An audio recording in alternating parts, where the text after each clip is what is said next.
This show is produced by the Harwood Podcast Network.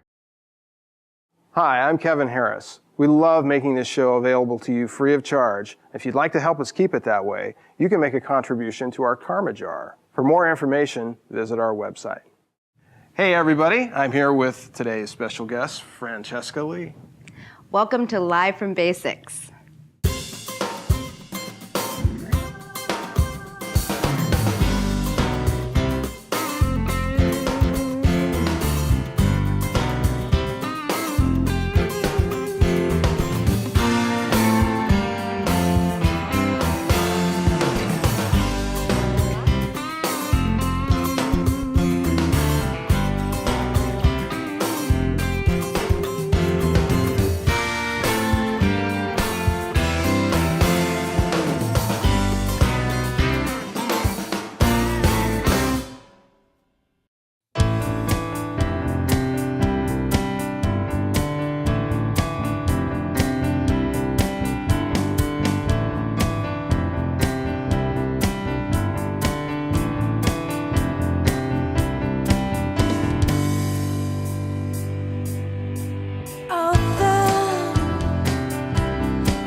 Tell me about the song Paper Hearts. Where did that come from?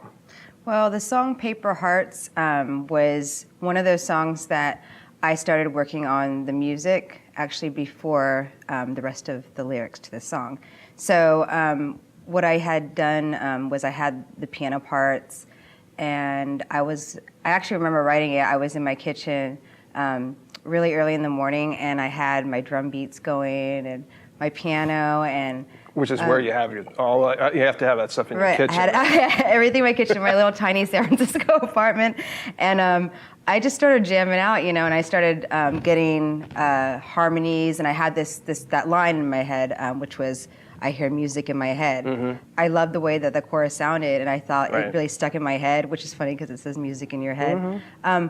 But that's when I went back, and after I had most of the parts of the song done, I said, okay, so now let's find out what this song's going to be about.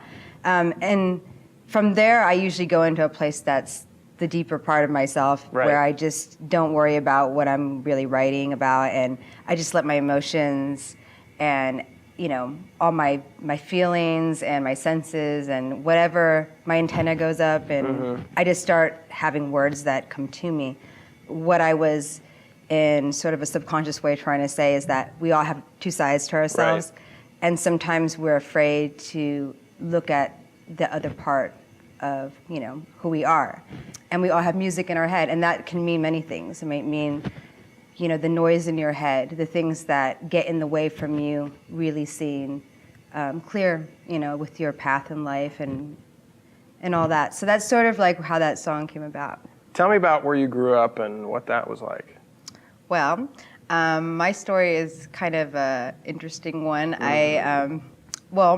To give you kind of like the start of it, my parents, they met in Los Angeles, and my father's a musician, and my mother was also doing music at the time. And my dad met my mom when at actually a restaurant that he was playing at, and she was a waitress there. And so I was born in Santa Monica. That's where I'm getting at with this. I was born in Santa Monica, but I did not grow up there. We later moved to Fairfield, California. I know where that is, not too far from here. Yeah, Solano County, and I lived there for up until I was 10 years old. What year did you move there? How old were you? I was really a year old, probably a year old. So pretty much Fairfield then. Yeah. So I lived there when I was 10, up until I was 10. Went to elementary school there, and then my parents divorced when I was 10 years old. And my dad actually went to move to San Francisco. So he's actually still there, and he's still in San Francisco. But he moved there, and then we were still living in Fairfield for a little bit, but I was there every weekend in San Francisco. And then I moved to Dallas-Fort Worth when I was still, I think at the end of 5th grade. And basically lived there till I was in high school. And then my senior year, I moved back to California. To California, but this time my dad was not living in San Francisco. We were in Alameda. Across the bay. Yeah, so in the East Bay. And then I graduated from high school at Encinal High School. And then just when I turned 18, I moved to England. More specifically. And I went to the Liverpool Institute for Performing Arts, which is Paul McCartney's performing arts university there, and I studied music. And I hear that's different than Alameda. It's much different than Alameda, yeah, just a little bit, So that's sort of my story. So I kind of see myself as this person being kind of from, kind of everywhere. Music has obviously been a big theme in your life. So when you were, what are some of your early recollections of what you were listening to? What influenced you early on? When I was younger, we had a lot of music in the house growing up, and my father, being a musician, was always so he's my first person that I probably remember as a kid, in his music room, playing guitar, playing on his keyboard, singing, always rehearsed, having many different people that would come over to the house and be rehearsing for shows and gigs he did at night. And my mom, she, loved music, and I think the female singer-songwriters, and that's why I kind of went to, later on with what I do now. Right. But, of course, Joni Mitchell, I have to say, Court and Spark is an amazing album. My mother was very into Laura Nyro. Mm-hmm. My father, of course, there was a lot of Beatles, listening to Beatles and Rolling Stones. So that was like my earlier life, as I kind of recall. And when I was in Liverpool, I already listened to a lot of British music because I was a big fan of The Cure and the Smiths and New Order and the whole Manchester music scene. But then, living there, the Brit pop, Brit rock, you have like the Verve and the Radiohead is amazing, still one of my favorite bands. Songwriters like Tom Waits and Leonard Cohen. Just anything, for me, it's like anything that really moves me. We're going to play Fly now, so tell me about this tune and where it came from. Well, this song is a song that I wrote on guitar. It's funny because a lot of times when I write, it's not necessarily something direct, like it's not necessarily just about me or about somebody that I don't know, but it all comes from something that I relate to in my life.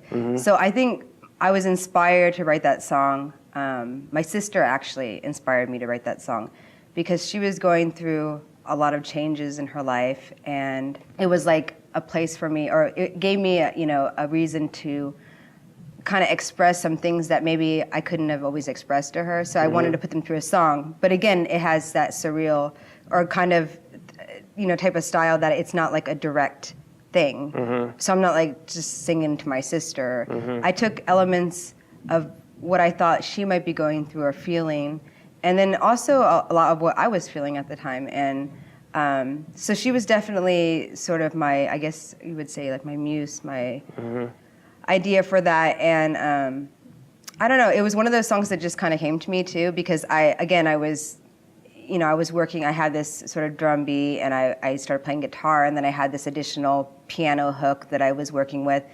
And at that time I was recording a lot, so I had my, just a very, not even like anything fancy with a computer or anything like that. I just had like an 8-track. And I had like a live thing set up in my bedroom where I had my mic and my PA hooked up. And I would just like, I recorded parts and I just started singing, and, it was one of those songs that it just seemed right. It just flowed, and it was a really great time for me, because when you have that when you get into the flow of things with writing, it's really amazing process. I feel like it's very magical, and I can't really explain where it comes from. It feels like it's almost like it comes from the heavens, and I get this.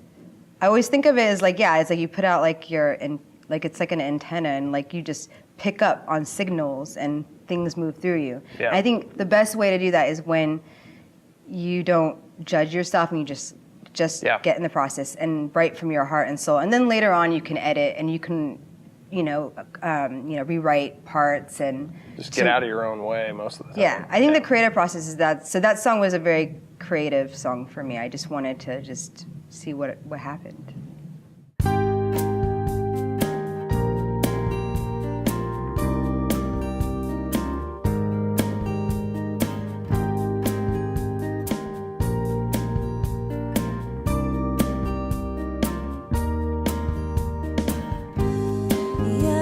Shining, but I'm too blind to see the sun. I'm walking on a tightrope to heaven, falling in my fun. I know it's hard to fly. Please give me my second wing. I know I'm not that kind. Where do I begin? Sure of my own life, ever sure of my own life, ever sure of my own lives. When I was a child, the world seemed so alone. So I need to believe if I'm truly in your soul. I know it's hard to say I'm standing in your way. I know it's hard to fly. Please give me my second wing. Will I ever be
So tell me what your life is like these days.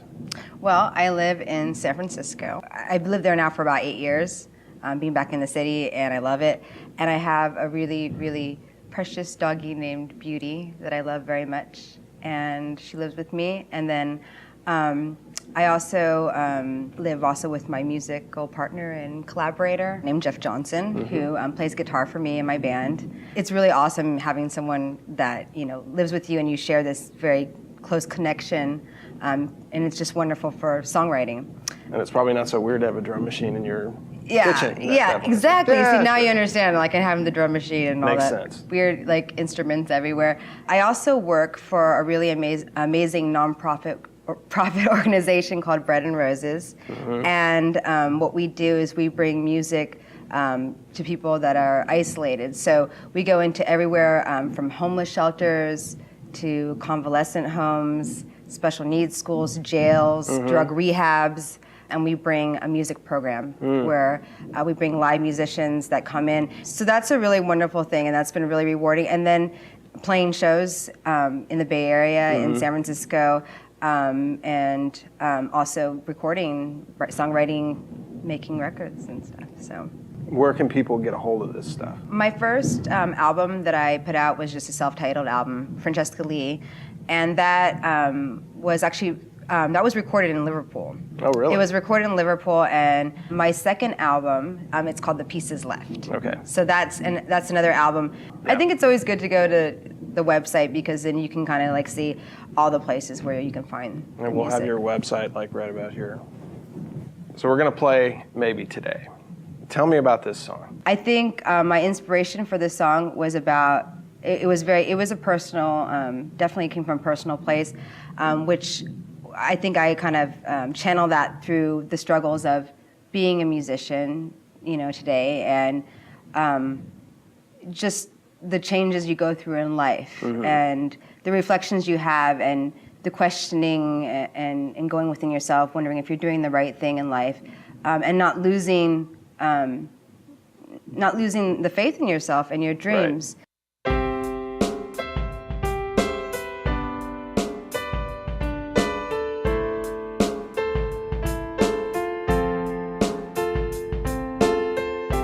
Maybe I'll wake up today and the fog will fade away and birds will start to sing to me. I teach myself how to be like the child that I once was, careless, wild, and running free. Maybe I'll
what you want it to be. And I remember someone told me growing up is growing lonely.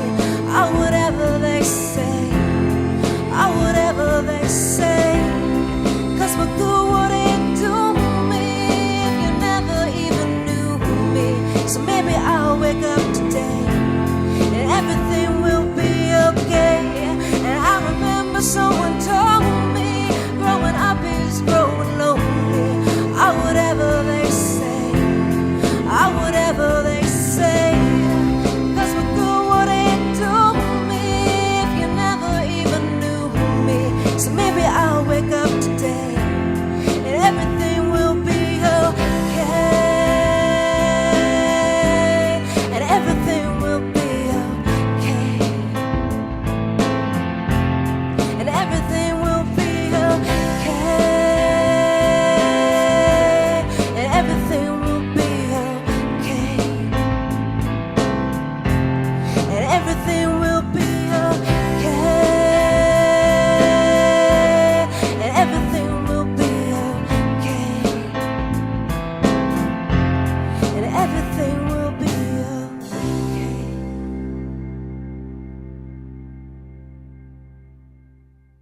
I'd like to thank today's featured guest, Francesca Lee, for coming by and playing her tunes with us. We had a great time with her. If you'd like more information on Francesca and how to get a hold of her music, go to our website and go to the Live from Basics show page, and we'll have all her information there for you. Well, that's it for us. Thanks for watching. We'll see you next time.